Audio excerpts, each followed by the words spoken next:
Juan capítulo 13, hermanos. Y vamos a estar allí los primeros 17 versículos. Juan 13 del 1 al 17. He titulado este mensaje El amor extravagante que nos lleva a ocupar nuestros lugares.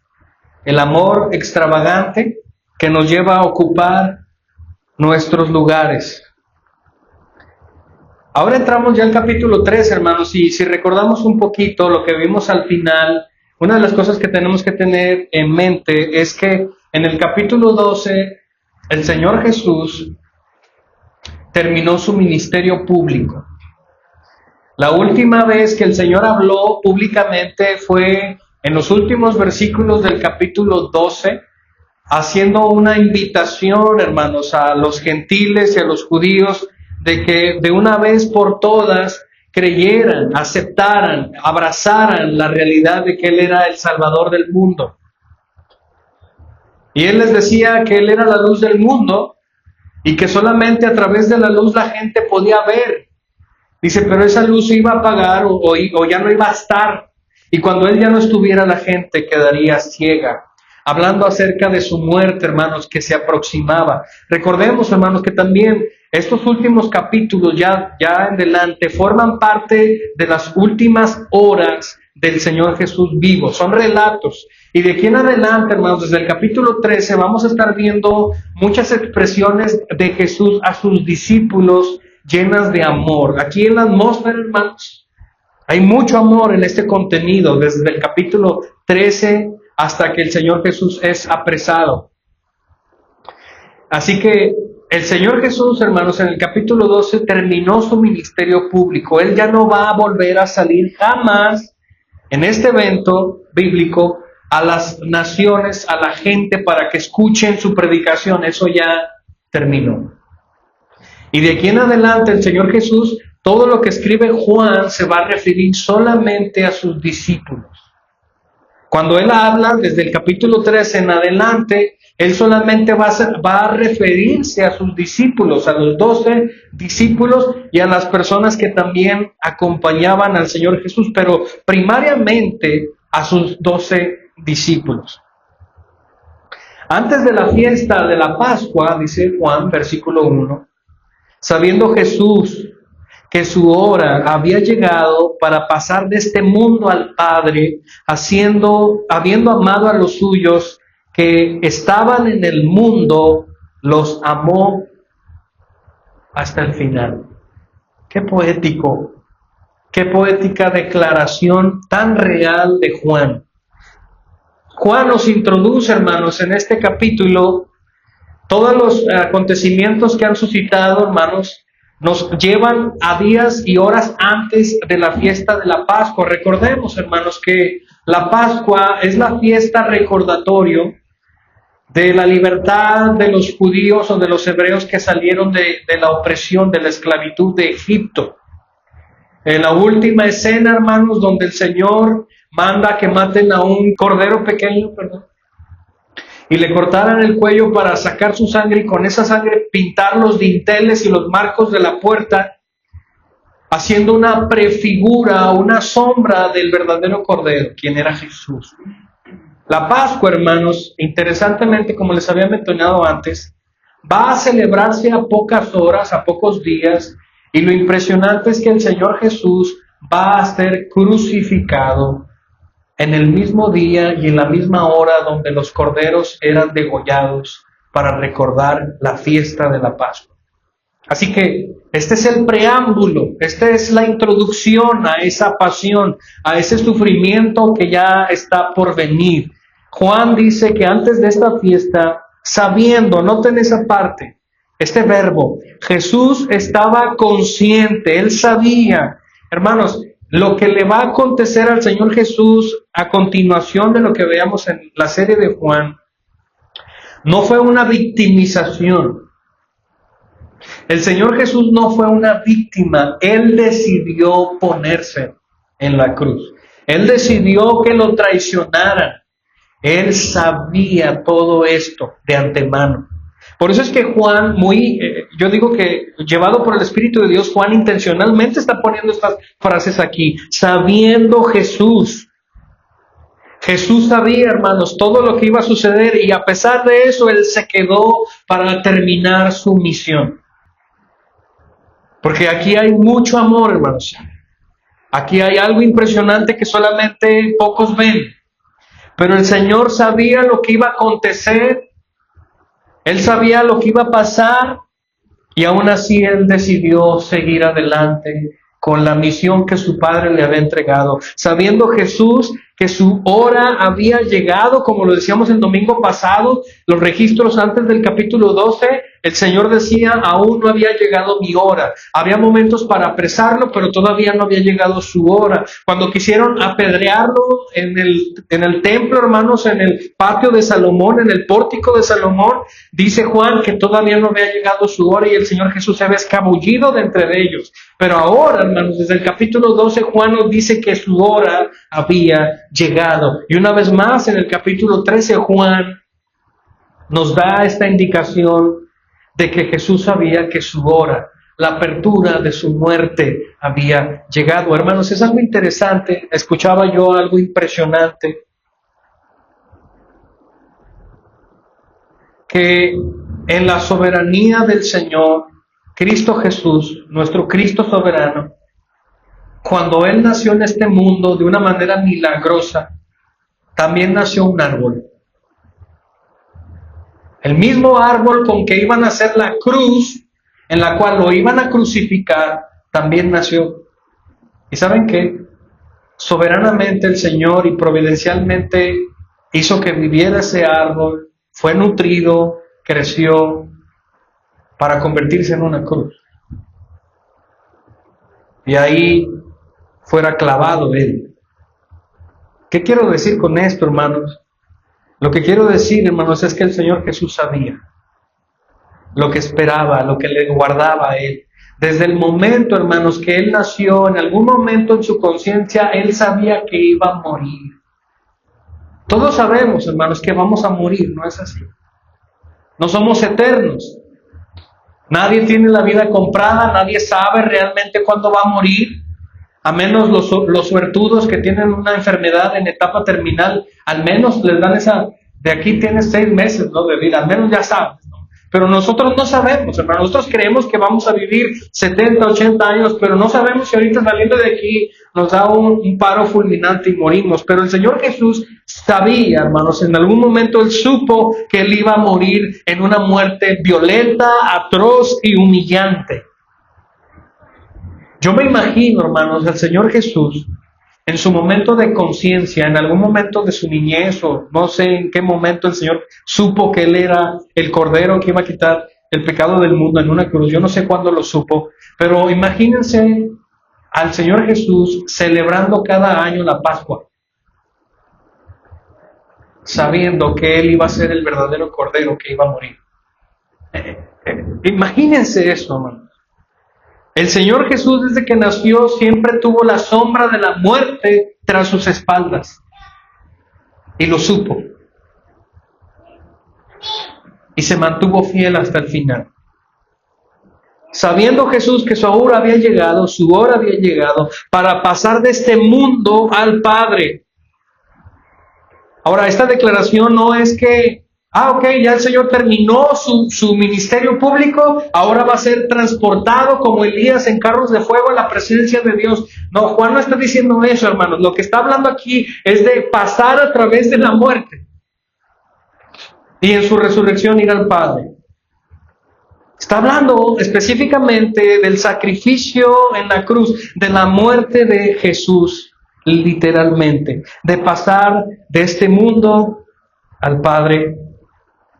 Habiendo amado, noten esa declaración, aquí hay mucho amor de por medio, habiendo amado a los suyos, noten esta declaración, Jesús amó a los suyos. Jesús no amó a todos por igual, solamente a los suyos. Hay una controversia, hermanos, de Juan 3:16, donde dice que Dios amó a todo el mundo, pero aquí vemos que solamente el Señor amó a los suyos. Y específicamente, hermanos, está hablando de los 12 discípulos en los cuales Él se va a sentar a cenar ahorita.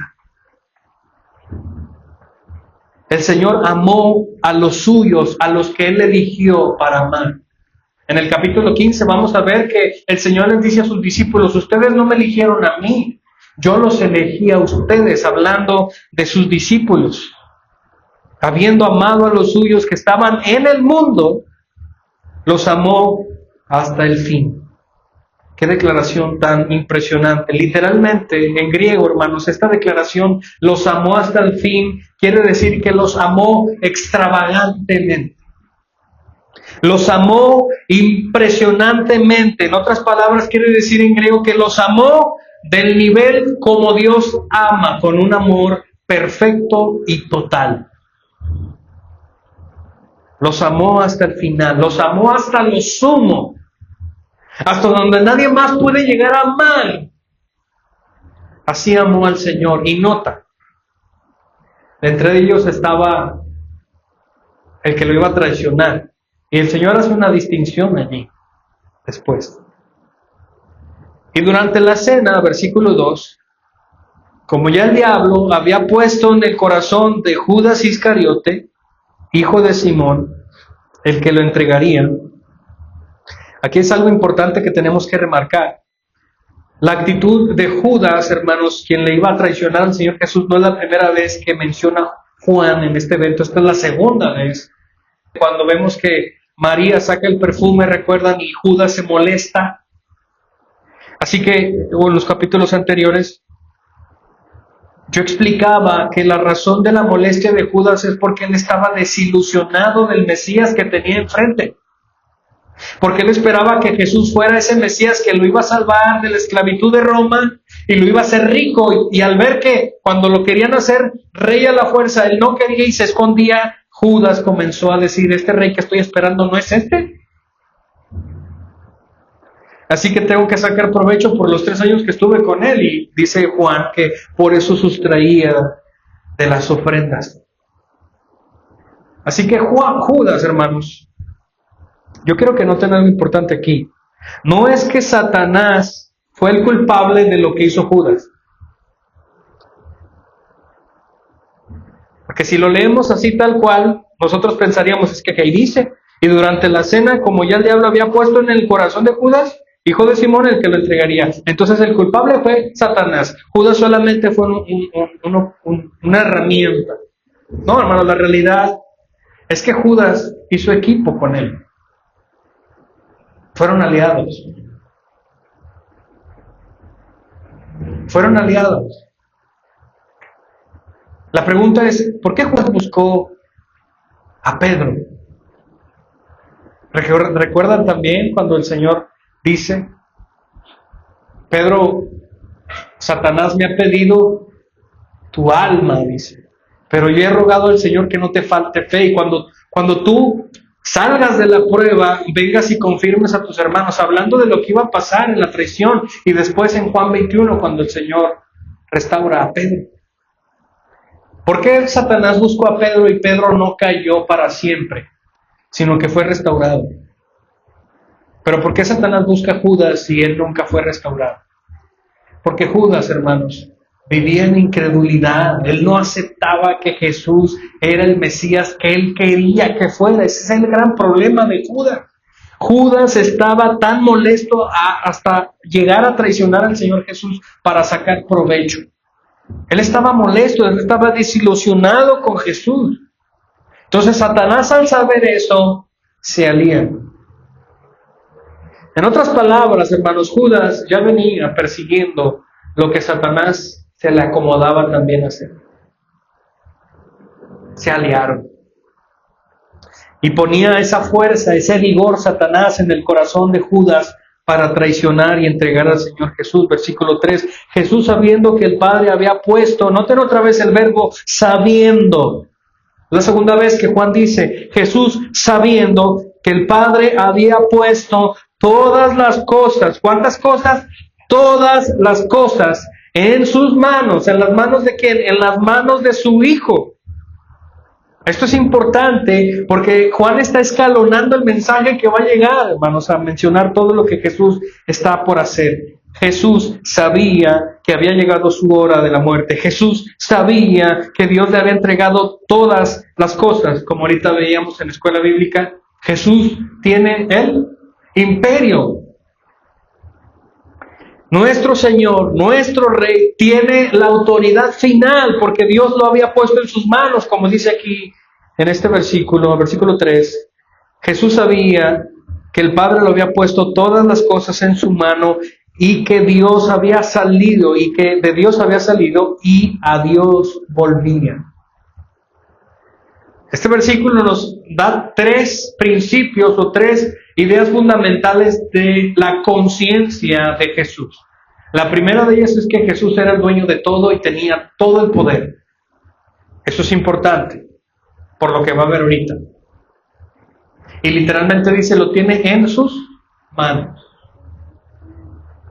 Número 2, versículo 3, dice que Jesús sabía que el origen de él era de su Padre. Y muchas veces él lo dijo, yo vengo de parte de mi Padre. Yo fui enviado de parte de mi Padre. Mis palabras no son mis palabras, sino son las palabras de aquel que me envió. Número 3. Y ahora el Señor sabe que va a regresar al trono de gloria del cual Él se despojó, como decía Filipenses capítulo 12, que el cual, viendo su gloria, no se aferró a su gloria, sino que se despojó de ella. Y ahora el Señor Jesús está consciente que va a regresar a ese trono de gloria. Versículo 4. Es importante eso, la conciencia de Él. Se levantó de la cena y se quitó el manto y tomando una toalla se la ciñó. Se la amarró en la cintura. Luego echó agua en una vasija y comenzó a lavar los pies de los discípulos y a secárselos con la toalla que tenía ceñida. Yo quiero que noten conmigo, hermanos, ¿qué está pasando aquí? Juan nos está diciendo la identidad de Jesús. Él nos está diciendo que Jesús es Dios. Él nos está diciendo que Él tiene todo el imperio en sus manos y que con esas manos ahora Él se está hincando para lavar pies.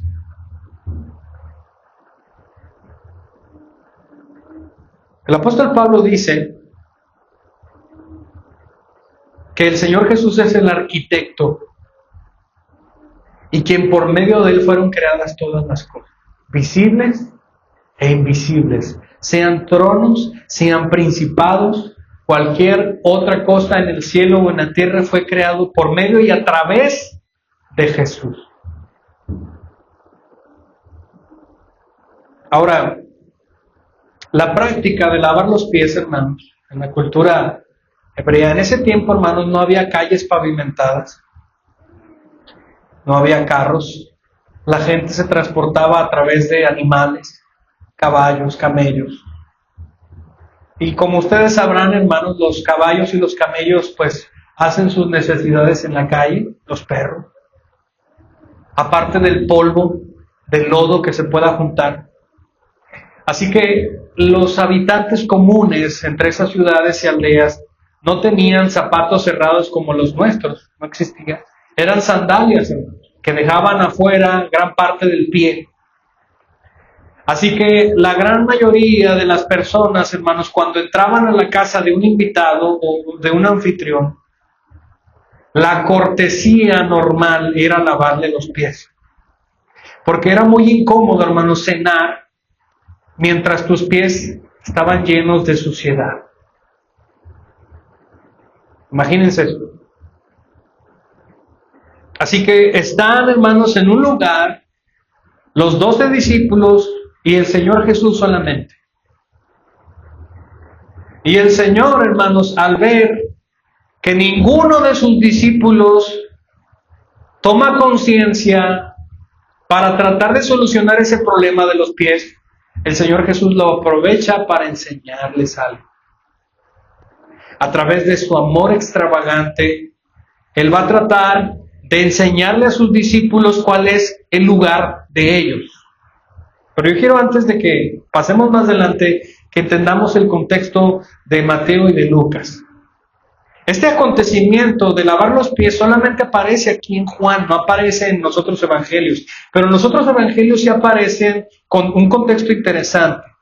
Y el contexto interesante es que en varias ocasiones los discípulos buscaban un lugar de preferencia, un lugar glorioso, un lugar donde ellos fueran reconocidos.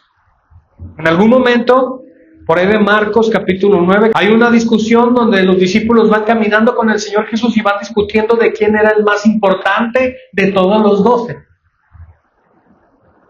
Y como que el Señor Jesús va escuchando su conversación y Él sabe realmente que están conversando. Y en algún momento se sientan para comer y el Señor le dice, ¿de qué venían hablando allá atrás? Y como que ellos no querían decir, ¿no? Y el Señor Jesús les dice, en mi reino así no van a ser las cosas. ¿No saben que los reyes, que los gobernantes se aprovechan del pueblo? Los utilizan, los usan. Bueno, en mi reino así no pasa.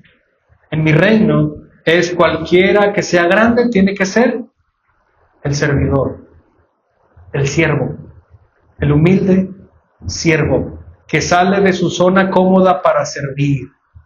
Hermanos, Iglesia Bíblica Laguna, nosotros comenzamos esta iglesia no para que nos sirvan, ni siquiera para sentirnos cómodos. Estamos aquí para servir a los demás, para sacrificarnos por los demás. Así que no te sientas mal cuando no te sirven. No te sientas mal cuando no te saludan. Tú estás aquí, iglesia, hermano miembro, tú estás aquí para servir, para saludar. ¿Sí? Para salir de tu zona cómoda. Y de antemano, hermanos, yo estoy agradecido sumamente con ustedes. Salir de una iglesia, hermanos, donde llevan años congregándose, para salir a otro y comenzar una nueva iglesia, eso es de valientes. Pero hay mucho camino que recorrer. Así que, hermano, hay un momento donde ese trato digno era muy normal. Pero hay un momento también en la Escritura donde los discípulos, hermanos, van y le hablan a su mamá. Juan, el mismo discípulo que está escribiendo este evangelio, va y le habla a su mamá y le dice, oye mamá, ve dile al Señor Jesús que cuando ya establezca su reino, nos siente a su izquierda y a mi hermano a la derecha. ¿Y qué hace la mamá? Va y le dice, Señor, cuando vengas en tu reino, pon a mis 2 hijos allí a un lado de ti. Y el Señor así como que, señora, usted ni sabe ni de qué estamos hablando. Pero yo quiero que noten el espíritu que hay detrás. No saben, ellos están persiguiendo su gloria. Ellos están buscando ser servidos y no servir. Están buscando la gloria, no la humildad. Y el Señor Jesús, hermanos, el Rey del universo, el creador de todo lo que existe, invisible y visible, llena una tinita de agua, se amarra una toalla en la cintura, se hinca y comenzó a lavar los pies, versículo 5 de los discípulos. Pies sucios, hermanos, llenos de lodo, llenos de suciedad de animal. Por eso es que, ¿cómo lo pone Juan? Versículo 3. Todas las cosas en sus manos. Y esas manos que tienen todas las cosas, esas manos que tienen todo el imperio, están siendo usadas para lavar pies. Ahora, quiero hacer esto porque quiero explicar esto. Yo no sé si ustedes saben o han visto que muchos pastores, muchos apóstoles de nuestro tiempo que no existen, pero se autollaman apóstoles, hacen esta misma cosa. ¿Han visto ustedes eso? Donde llega un pastor y empieza, a ver, tráiganme. Y ahí en el culto, en la transmisión en vivo, comienzan a lavarle los pies a miembros de su iglesia. ¿Sí han visto eso? Bueno, si no lo han visto, vean, porque existe. Hermanos, el Señor Jesús no está diciendo que nosotros debemos lavar pies como si fuera una práctica cristiana ritualista que deberíamos hacer. Yo creo que aquellos pastores que se dicen ser pastores, que hacen este tipo de cosas, están fuera de contexto. No han entendido realmente lo que está hablando el Señor. El Señor Jesús no está diciendo, Cuando va a llegar y va a decir, les he dado ejemplo, no está diciendo que laven los pies una vez al mes a los miembros del iglesia. No está diciendo eso, sino que hay algo detrás de lo que Él está haciendo. No es la práctica, sino la posición del que lava los pies. El Dios soberano humillándose por amor. Por amor. Por eso es que en el versículo 1 Juan dice que los amó ¿hasta dónde? Hasta el fin. ¿Cuál fin? Antes de que lo mataran en una cruz. Y quiero regresar tantito a eso, hermanos. Cuando el Señor Jesús está momentos antes de ser arrestado en el Monte de los Olivos, el Señor Jesús está llorando gotas de sangre. Yo, si estuviera allí en su posición, yo me hubiera ido corriendo a esconderme, porque yo no iba a hacer eso, literalmente como lo hicieron los discípulos. Y eso que los discípulos no eran quienes fueron arrestados, fue el Señor Jesús. Los amó hasta el final. ¿Cómo? O sea, yo estuviera deprimido, lo menos que quisiera yo es pasar tiempo con alguien para amarlos. ¿No? Ya que van a andar amando, yo me quiero largar de aquí, quiero esconderme.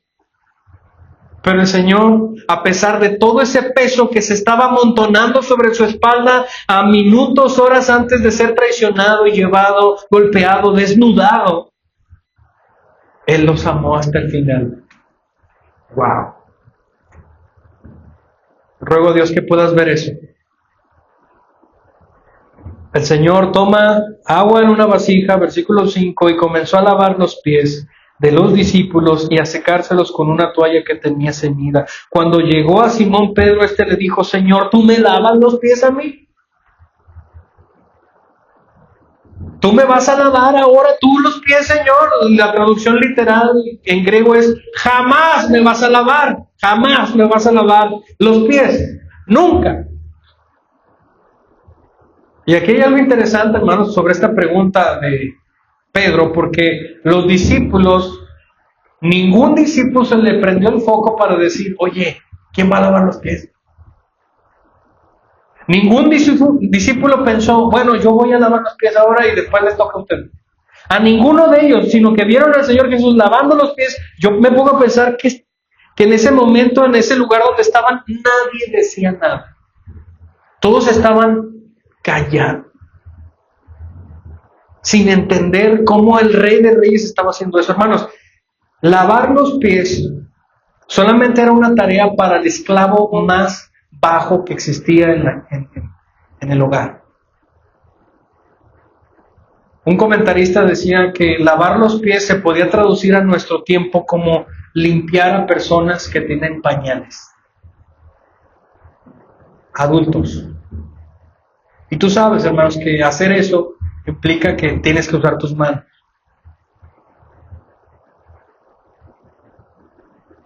El Señor Jesús se está rebajando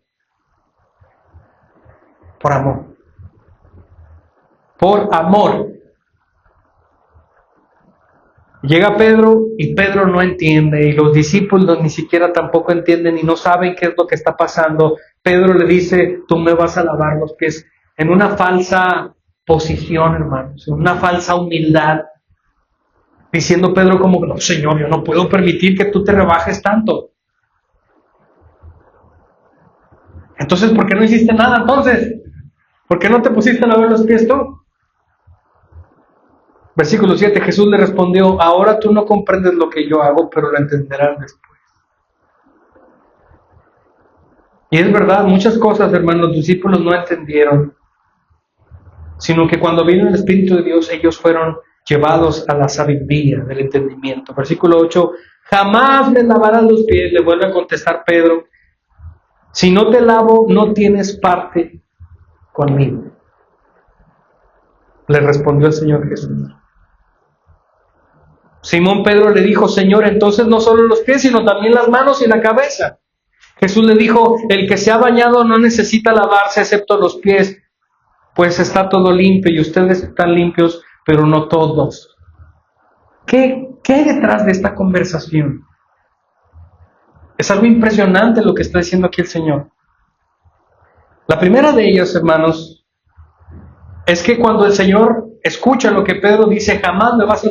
Pedro lo que está diciendo, no voy a permitir que tú te rebajes a lavarme los pies. Y el Señor Jesús secamente le dice, tajantemente, si no permites que te lave los pies, tú y yo no somos nada. Wow, ¿cómo? No entiendo esto. ¿Cómo sucede esto?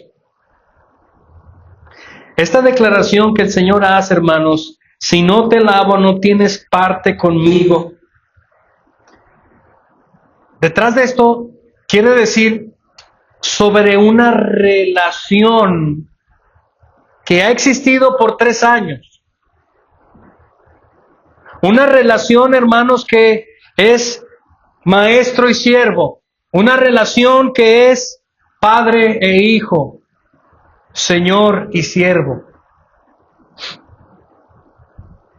Y es tan tajante esta declaración que el Señor hace: si yo no te lavo, tú y yo no somos nada. Si no permites que te lave, tú y yo no tienes parte conmigo, no tienes ninguna relación conmigo. Tú y yo no somos nada. Y entonces Pedro cambia de posición y le dice: no, Señor, no solamente los pies, sino también la cabeza y también las manos. Este peso que el Señor está mencionando aquí, hermanos, es bastante interesante, porque tener parte con el Señor Jesús, de eso se trata ser su hijo. De eso se trata la relación del cual Él nos ha hecho. Hermanos, quien empezó esta relación que tú tienes con Él, no fuiste tú, fue Él.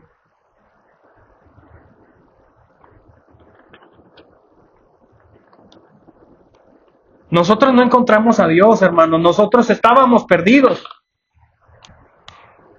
¿Recuerdan la predicación del 2º capítulo de esta serie, hermanos? Cuando el Señor comienza a elegir a sus discípulos y Andrés llega y va con Pedro y le dice: hemos encontrado al Mesías. Y él dice: hemos encontrado, nosotros encontramos. La realidad es que ellos no encontraron. Jesús los encontró a él, porque Jesús no estaba perdido. Los perdidos eran ellos. Quien inició esta relación, hermanos, de padre e hijo, de perdido a salvado, fue Él.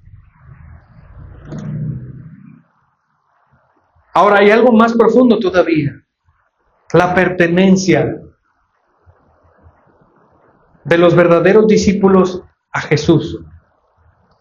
Si no te lavo, no tienes parte conmigo, le respondió el Señor Jesús. Versículo 9. Simón Pedro le dijo entonces: no solo los pies, sino también las manos y la cabeza. Versículo 10 es la explicación. Jesús le dijo: el que se ha bañado no necesita lavarse. ¿De qué está hablando el Señor? Lo que está diciendo aquí en el versículo 10, hermanos, es que los discípulos, excepto, y ahorita lo vamos a ver uno, ellos ya habían venido al conocimiento de la salvación. Ellos ya habían tenido y poseído la fe salvífica que les había hecho entender que Jesús era el verdadero Mesías. ¿Recuerdan Mateo 16? Ahorita lo veíamos también.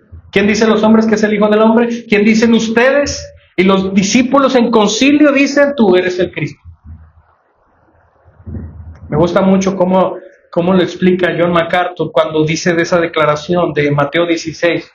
Del 13 en adelante: tú eres el Cristo. O sea, cuando ellos decían: tú eres el Cristo, el Hijo del Dios que vive, literalmente estaba diciendo: tú eres todas nuestras esperanzas, tú eres la encarnación.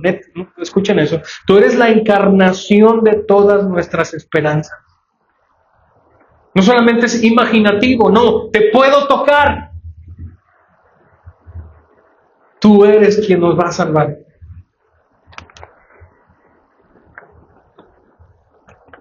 Y cuando ellos vinieron a ese conocimiento, en varias ocasiones fueron filtrados, hermanos. ¿Recuerdan Juan 5, cuando regreso ahí? Juan capítulo 6. ¿Ustedes también se quieren ir? ¿A dónde más vamos a ir? Otra vez Pedro vuelve a hablar, liderando a los demás o siendo un portador. Si tú solamente tienes palabras de vida eterna, nosotros hemos creído que tú eres el Santo de Dios. ¿A dónde más vamos? Si notan que ellos ven la gloria de Cristo, En Marcos capítulo 9, hermanos, el Señor está orando de noche, de madrugada, y de repente literalmente comienza a brillar su cuerpo como el sol, y aparece Elías y Moisés, y Pedro ve todo eso, y Juan y Santiago. Y dice la Escritura que se escuchó una voz que dijo: este es mi Hijo amado, a él síganlo. Y todos cayeron a piso con temor porque sabían que era Dios hablando y que los iba a matar, así como Isaías cuando ve la gloria de Dios se tira al piso y dice: voy a morir. Bueno, así Pedro vio eso y los demás se tiraron al piso pensando que iban a morir por haber visto a Dios. Los discípulos, hermanos, los 11 discípulos habían sido salvados, aunque no entendían todo. Aunque no habían madurado lo suficiente, aunque no poseían las verdades en su corazón todavía, muchas de ellas. Pero el Señor los había amado hasta el final. Tanto amor que evitó que sus almas fueran al infierno. Así que lo que dice el Señor es que el que se ha bañado no necesita lavarse. En otras palabras, el que es salvado no necesita recuperar la salvación cuando se ha equivocado o cuando ha caído, porque ya está bañado, ya está salvado. Si notan eso, el que se ha bañado no necesita lavarse. El que ha sido salvado no necesita recuperar su salvación otra vez. Excepto, versículo 10, los pies. Pues está todo limpio. Y ustedes están limpios, pero no todos. ¿Qué quiere decir? Lo siguiente. Lo que el Señor está diciendo aquí a Pedro es: ustedes ya han sido salvados, no necesitan recuperar cada vez que pequen esa salvación porque ya está allí. Pero sí necesitan santificarse. Esta realidad, hermanos, es nuestra también. Para los que hemos sido salvados, nosotros ya no debemos tener temor si se pierde la salvación. Nosotros ya tenemos la salvación, hermanos. ¿Por qué? Porque el que nos ha salvado es fiel. Porque mientras abundó el pecado, sobreabundó la gracia. Porque el que intercede por los suyos no está dormido, está allí, a un lado del juez soberano, y está intercediendo todos los días hasta el fin. Por eso nuestra salvación está segura, no porque nosotros somos fieles, no, nosotros no somos fieles, hermanos, todos los días pecamos. Nosotros somos salvos porque Cristo es fiel. Y esa salvación perdurará por toda la eternidad. Así que no necesitamos, hermanos, recobrar nuestra salvación, no necesitamos bañarnos, sino solamente los pies. En otras palabras, sí santificarnos, sí reconocer nuestra maldad, sí reconocer nuestros pecados, confesar nuestros pecados y purificarnos a través de ese reconocimiento de nuestra maldad y buscar al Señor en arrepentimiento y fe. Eso es lo que el Señor está diciendo. Por eso es que el Señor le dice: si no te lavo, no tienes parte conmigo. En otras palabras, si yo no te lavo, tú no has sido salvado. Porque el que santifica, ¿quién es? Es Él. Ya son salvados, lo único que necesitan es ser santificados, reconociendo su pecado y aferrándose al poder de Dios. Ustedes están limpios, pero no todos, refiriéndose a Judas. No todos son discípulos. Versículo 11, porque sabía quién lo iba a entregar, pero eso dijo: no todos están limpios, por eso dijo eso. Entonces, cuando acabó de lavarle los pies, tomó su manto y sentándose a la mesa otra vez les dijo: ¿saben lo que les he hecho? Qué pregunta, ¿eh? Como decía, ninguno de los discípulos se atendió a lavar los pies y permitieron que el Rey de Reyes, el Creador de todo, les lavara los pies, se humillara voluntariamente por amor a ellos, para enseñarles cuál era el lugar de los discípulos. Hermanos, los discípulos estaban buscando fama, gloria y riqueza. El Señor les dice: este no es su lugar. Es el mío. Pero aunque es el mío, déjenme les enseño. Hermanos, nosotros tenemos un Dios súper humilde, impresionantemente humilde. El Señor les dice, versículo 13, ustedes me llaman maestro y Señor, y tienen razón porque lo soy. Soy Señor y soy maestro. La palabra Señor quiere decir esa parte de la autoridad suprema de las vidas de las personas, en este caso de los discípulos. Y lo soy, dice él. Pues si yo, el Señor y el Maestro, les lavé los pies, ustedes también deben lavarse los pies unos a otros. Esta enseñanza, hermanos, a través del amor extravagante de Jesús, está ejemplificando el modelo a seguir que sus discípulos deben de tomar. El lavarse los pies los unos a los otros. Y regreso, no es que se haga literal. Detrás de esta enseñanza es que el Señor les está diciendo, ustedes están buscando su gloria, no la busquen. Ustedes están buscando su comodidad, no la busquen. Ustedes están buscando ser alabados por los demás, no lo busquen. Sino más bien, humíllense voluntariamente en servicio a los demás. Tomen su lugar.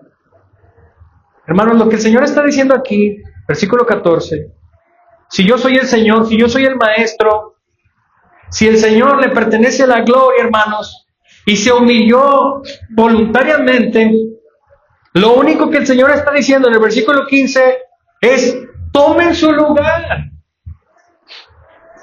Si yo soy el Señor y yo tengo la gloria, les he servido, ustedes no son señores, ustedes no son dioses, ustedes solamente son siervos, tomen su lugar.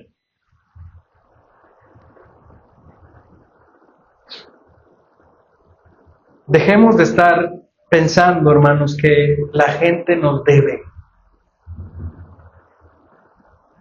Dejemos de estar pensando en que Dios nos debe.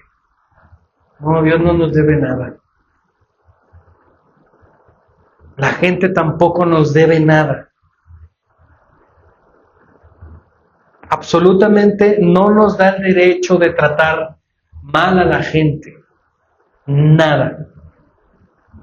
No tenemos derecho, hermanos, de esperar a cambio por nuestras buenas acciones, por la gente, por la iglesia.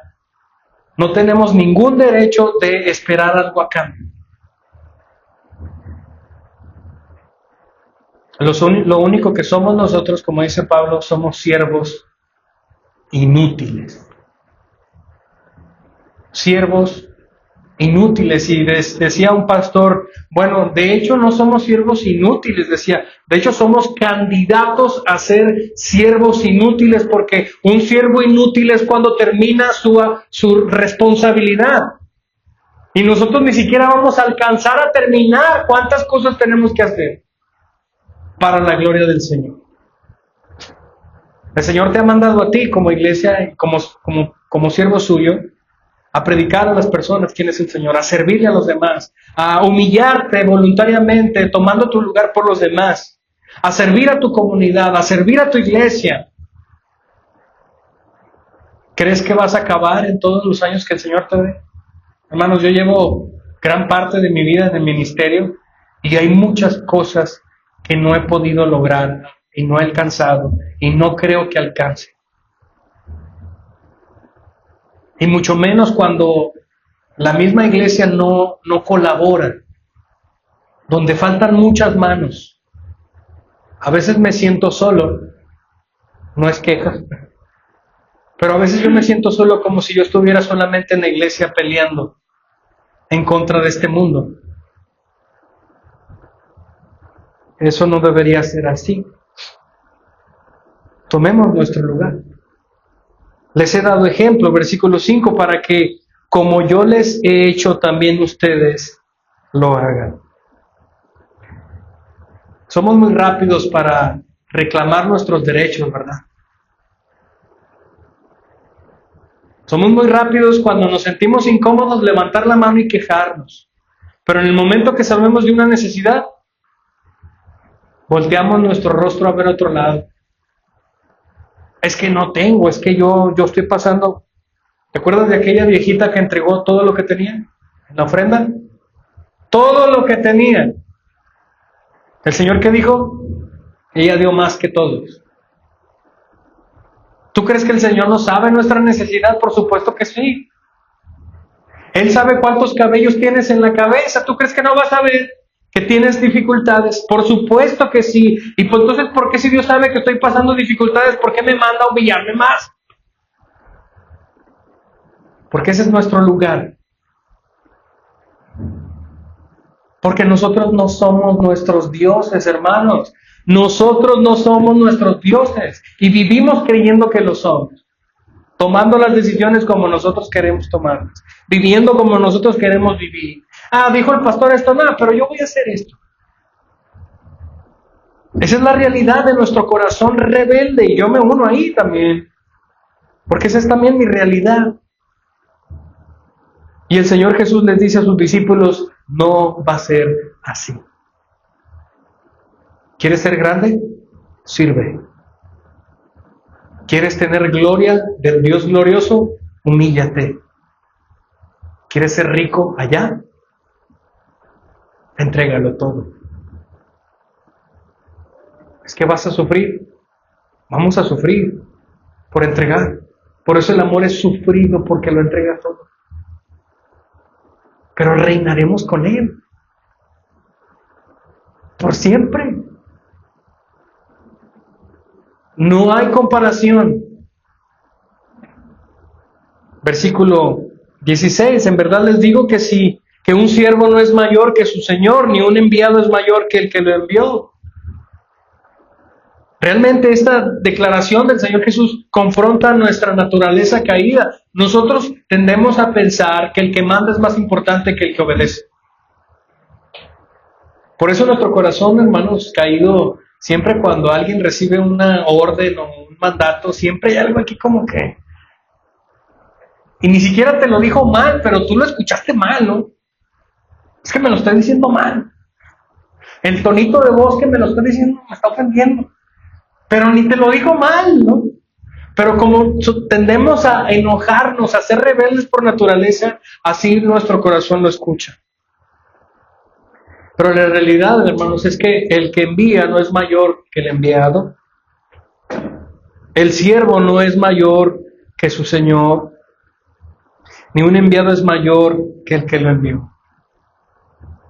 Si saben esto, serán felices si lo practican. Noten cómo el Señor les dice esto al final. Si ustedes se humillan en servicio por amor a los demás, van a ser felices. En consecuencia, si tú vives para tu gloria, si tú vives para tu vientre, si tú vives para ti mismo, no va a haber felicidad. El dinero se termina, hermanos. El dinero va a acabar. La fama se va a terminar. La belleza se va a marchitar. Pero los que viven en la palabra del Señor van a permanecer ¿para cuándo? Para siempre. El que hace la voluntad de mi Padre permanece para siempre. ¿Cuándo es siempre? Es siempre.